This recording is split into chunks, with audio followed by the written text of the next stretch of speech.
ঘুড়ির সুতোয় চীনা মাঞ্জায় বিপদ, বারবার দুর্ঘটনা, পাখিদের কাছেও মরণ ফাঁদ।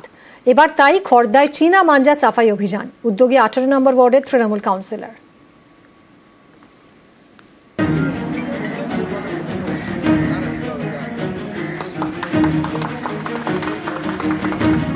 ঘুড়ি ওড়ানোর আনন্দে চীনা মাঞ্জা, সেই ঘুড়ির সুতোয় বারবার দুর্ঘটনা। চীনা মাঞ্জায় যাচ্ছে পাখিদের প্রাণও। খড়দায় এবার চীনা মাঞ্জার বিরুদ্ধে অভিযান। চীনা মাঞ্জা সুতোর বেড়াজালে আটকে পড়া পাখিদের উদ্ধার করা হলো। তারপর আবার তারা ডানা মেলল খোলা আকাশে। মানুষের সমস্যা তো প্রচুর হচ্ছে, মানুষ পড়ে টরে যাচ্ছে, অ্যাক্সিডেন্ট হয়ে যাচ্ছে, যেটা হচ্ছে পশু পাখির সমস্যা ভীষণ। পাখিদের ডানা কেটে যাচ্ছে, পাখিদের পায়ে সুতো আটকে যাচ্ছে, এই জন্য আমাকে খুব বাজে লেগেছে, তার জন্য আমি এটা নিজের মতো করে চেষ্টা করেছি। কখনো মা উড়ালপুল, কখনো সম্প্রীতি উড়ালপুল, বারবার ঘুড়ির সুতোয় দুর্ঘটনা। চীনা মাঞ্জার সুতোর ধারে রক্তারক্তি, মৃত্যু। 2018 26 অক্টোবর মা উড়ালপুলে চীনা মাঞ্জায় জখম, তারপর দুর্ঘটনা 16 মে 2020, সেবার প্রাণহানি। ফের দুর্ঘটনা 2021 18 জানুয়ারি। গত বছরের 22 সেপ্টেম্বর রক্তাক্ত হন বিধাননগর কমিশনারেটের পুলিশ অফিসার। এরপর আবার 27 ডিসেম্বর মা উড়ালপুলেই ঘুড়ির সুতোয় দুর্ঘটনা। চীনা মাঞ্জায় একাধিকবার দুর্ঘটনা বাটানগর উড়ালপুল বা সম্প্রীতি উড়ালপুলেও, শেষবার গত বছরের নভেম্বরে। কেটে যাওয়া ঘুড়ির সুতো মরণ ফাঁদ হয়ে উঠছে পাখিদের কাছেও। ঘুড়ির সুতোর চীনা মাঞ্জার ধারে মারা পড়ছে পায়রা থেকে চড়ুই। প্রবলেম তো হয়, পায়ে জড়ে যাচ্ছে, মাথায় আটকে যাচ্ছে, কি কারে এইদিকে আটকে যাচ্ছে। পাখিদের তো হচ্ছেই, পাখিরা হ্যাঁ সত্যি তো ঝুলছে তো, কাক বা পায়রা ঘুড়ির সুতোতে। পরিবেশ বাঁচাতে খড়দায় এবার পথে নামলেন 18 নম্বর ওয়ার্ডের তৃণমূল কাউন্সিলর সুদীপ ভট্টাচার্য। চীনা মাঞ্জা দেওয়া কাটা ঘুড়ির সুতো জড়ো করে আগুনে পুড়িয়ে দেওয়া হয়। এখানেই শেষ নয়, গাছের মধ্যে সুতোর জালে আটকে যাওয়া পাখিদেরও উদ্ধার করা হয়, তারপর আবার ডানা মেলে আকাশে। অভিযোগ, প্রশাসনিক নিষেধাজ্ঞা সত্ত্বেও কেউ কেউ লুকিয়ে এখনো চীনা মাঞ্জা দেওয়া সুতো বিক্রি করছেন। এ বিষয়ে বিক্রেতাদের আরো সচেতন হওয়া প্রয়োজন বলে মনে করছেন ঘুড়ির দোকানের মালিকরাই। আমাদের বড়বাবু মিটিং করিয়ে এটা বন্ধ করা হয়েছে। চাইনিজ মাঞ্জাতে তো একটা সমস্যা হচ্ছিল, অনেক দুর্ঘটনা ঘটছিল, তার জন্য বন্ধ করা হয়েছে। আমরা চেষ্টা করছি আরো বন্ধ করতে। খড়দা থেকে সুবীর দে, নিউজ 18 বাংলা। ট্যাংরায় আত্মহত্যা নয়, 3 জনকে খুন করা হয়েছে। জেরায় শিকার 2 ভাইয়ের, একদম ঠান্ডা মাথায় খুন। ময়নাতদন্তের প্রাথমিক রিপোর্টে স্পষ্ট, খুনের পর বাড়ি থেকে বের হন 3 জন, 2 ভাই এবং বড় ভাইয়ের ছেলে।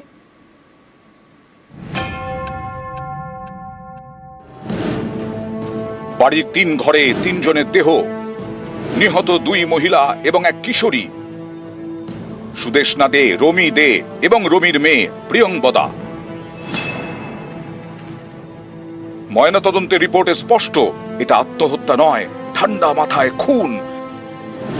ময়নাতদন্তের রিপোর্টে বলা হয়েছে 2 মহিলা এবং এক কিশোরী, 3 জনকেই খুন করা হয়েছে।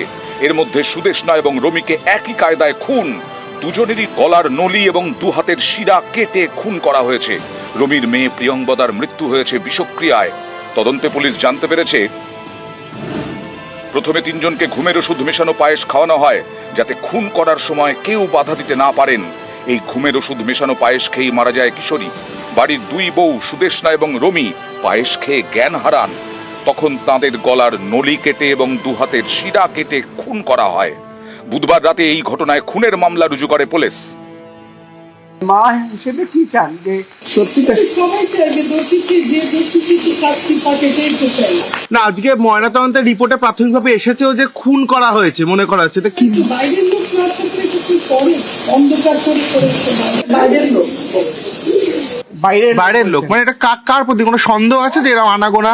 যেটা ধারণা সেটা মানে কোনো সন্দেহ আছে আপনাদের কারোর প্রতি? তো ভালোভাবে চেনে না। একই পরিবারের 3 জন খুন, বাড়ির 3 ঘর থেকে উদ্ধার 3 দেহ। এই ঘটনা প্রকাশ্যে আসে এম বাইপাসের এক দুর্ঘটনা ঘিরে। বুধবার কাক ভোরে অভিষিক্তার কাছে মেট্রোর পিলারে একটি গাড়ি ধাক্কা মারে। জখম 3 জন, তাদের থেকে পুলিশ জানতে পারে আরো 3 মৃতদেহ রয়েছে তাদেরই ট্যাংরার বাড়িতে। সেখানে গিয়ে একই পরিবারের 3 জনের দেহ উদ্ধার করে পুলিশ। 2 ভাই প্রণয় এবং প্রসূন। প্রণয় বড়, প্রসূন ছোট, দুজনেই দুর্ঘটনায় জখম। প্রণয়ের স্ত্রী সুদেশনা, তার দেহ উদ্ধার হয়। প্রণয় সুদেশনার ছেলে প্রদীপ, নাবালক প্রদীপ দুর্ঘটনায় জখম। ছোট ভাই প্রসূনের স্ত্রী রমি, তাদের মেয়ে প্রিয়ংবদা।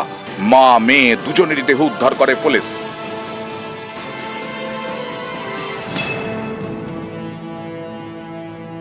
দুর্ঘটনায় যখন 2 ভাই জানান বাড়িতে 3টি দেহ রয়েছে, অর্থাৎ তারা দেহ দেখেই বাড়ি ছাড়েন। ময়নাতদন্তের রিপোর্টে উল্লেখ করা খুনের সময়ও এটাই স্পষ্ট হয়ে গেছে যে খুনের পরেই বাড়ি ছাড়েন 2 ভাই প্রণয় এবং প্রসূন, সঙ্গে প্রণয়ের ছেলে প্রদীপ। এই দেখুন সেই মুহূর্তের ছবি। বাড়িতে 3 দেহ, কিন্তু 2 ভাইকে দেখে সেটা বোঝার উপায়ই নেই। একেবারে নির্লিপ্ত, যেন কিছুই হয়নি, সবই যেন স্বাভাবিক। এর থেকেই স্পষ্ট খুন করা হয়েছে একেবারে ঠান্ডা মাথায়। গাড়িটি যখন রওনা দিল তখন মঙ্গলবার রাত 12:54। অভিষিক্তার কাছে গাড়ি মেট্রো পিলারে যখন ধাক্কা মারে তখন 3:15, অর্থাৎ প্রায় 2.5 ঘন্টা পর। এতক্ষণ তারা গাড়ি নিয়ে ঘুরলেন কেন? আত্মহত্যা করতেই কি পিলারে ধাক্কা, নাকি নিছকই দুর্ঘটনা? এসবের থেকেও এখন যেটা সবচেয়ে বড় প্রশ্ন, কেন খুন, কি উদ্দেশ্যে খুন? এর উত্তর পেতে দুর্ঘটনায় যখন দে পরিবারের 3 সদস্যের ওপর নজর পুলিশের। নিউজ 18 বাংলা। ব্যবসায় ধাক্কা, বাড়ছিল ঋণের বোঝা। এমনই পরিস্থিতি যে বাড়িও বন্ধক রাখতে হয় ট্যাংরার দে পরিবারকে। এই আর্থিক চাপেই কি চরম সিদ্ধান্ত? এই তত্ত্ব এখনই উড়িয়ে দিচ্ছে না পুলিশ। তবে তারা এও মনে করে এই ব্যবসায়ী পরিবারের যা স্থাবর সম্পত্তি, তাতে ব্যবসায় ধাক্কাই খুনের একমাত্র কারণ নয়।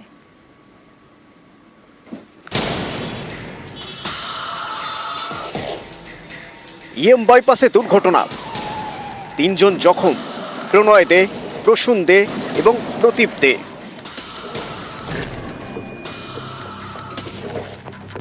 এই দে পরিবারেরই 3 জনের দেহ উদ্ধার। সুদেশনা দে, রমি দে এবং প্রিয়ংবদা দে। 3 ঘরে পড়েছিল 3 জনের দেহ।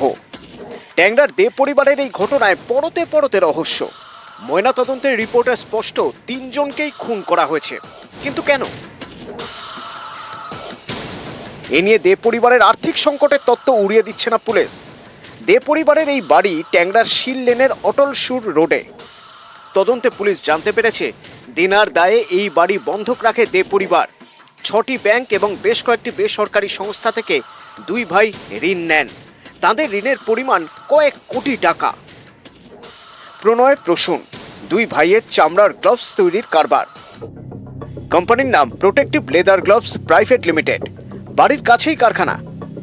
এই সেই কারখানা, এখানেই তৈরি হয় চামড়ার গ্লাভস। স্থানীয়দের দাবি এই গ্লাভস রাশিয়া সহ বিভিন্ন দেশে রপ্তানি হতো। 2022 সালে রাশিয়া ইউক্রেন যুদ্ধ শুরু হয়। তারপর থেকেই রাশিয়ায় গ্লাভস রপ্তানি বন্ধ। দে পরিবারের ব্যবসা এর জেরে ধাক্কা খায় বলে দাবি স্থানীয়দের। কারখানায় মোটামুটি 1-150 জন কাজ করতো। ছোট ভাইয়ের সাথে পরিচয় ছিল, খুবই ভালো লোক ছিল, কিন্তু উনি যে এমনি একটা ডিসিশন নেবে বা নিয়েছে, এ তো ফিনান্সিয়াল প্রবলেম ছিল। ঠিক আছে, চেক বাউন্স হচ্ছিল, আমাদেরও একটু যুদ্ধের জন্য আজকে আমাদের এখানে এই পরিস্থিতি হয়তো হয়ে গেছে। উনিও হয়তো পেমেন্ট টার্মস পায়নি, কিছু হবে। শুধু একটাই কথা বলেছে যে আমি বেঁচে থাকলে তুমি টাকা পেয়ে যাবে, তোমরা সবাই টাকা পাবে। স্থানীয়দের দাবি এরপরে ফের ধাক্কা খায় দে পরিবারের ব্যবসা। বছরখানেক আগে আমেরিকার এক সংস্থায় তারা চামড়ার গ্লাভস পাঠায়। পরে জানা যায় সংস্থাটি ভুয়ো। উনার অনেক টাকার মাল ক্যানাডিয়ান গ্লাভস তৈরি হয়ে উনার ফ্যাক্টরিতেই পড়ে আছে, ওটা এক্সপোর্ট হয়নি। উনি নাকি আমেরিকার কোনো কোম্পানিতে মাল পাঠিয়েছিলেন, কিন্তু কোম্পানিটা ভুয়ো কোম্পানি। আমরা কাজ করেছি, উনি তো আমার মালিক। কালকে টিভিতে দেখেই আমরা আসলাম, অবাক হয়ে গেছি যে এরকম কি করে করলো উনি। উনিও ফেঁসে গেছে, আমরাও ফেঁসে গেছি, এখন কি করা যাবে। বারবার ব্যবসায় ধাক্কা, এর জেরে বাজারে ঋণের পরিমাণ বাড়ে। গত 3 বছরে প্রোটেক্টিভ লেদার গ্লাভস প্রাইভেট লিমিটেডের একাধিক চেক বাউন্স করে বলে অভিযোগ। এরই মাঝে দে পরিবারের 3 জনের মৃত্যু। 3 জন দুর্ঘটনায় জখম। আর্থিক সমস্যার জেরেই কি চরম সিদ্ধান্ত ট্যাংরার দে পরিবারের? খতিয়ে দেখছে পুলিশ। এই ব্যবসায়ী পরিবারের বিপুল স্থাবর সম্পত্তি। 4 তলা বড় বাড়ি, বড় সড়ো কারখানা, এসবের বাজার মূল্য বিশাল। তাই ব্যবসাতে ধাক্কাই খুনের একমাত্র কারণ নয় বলেই এক প্রকার নিশ্চিত পুলিশ। নিউজ 18 বাংলা।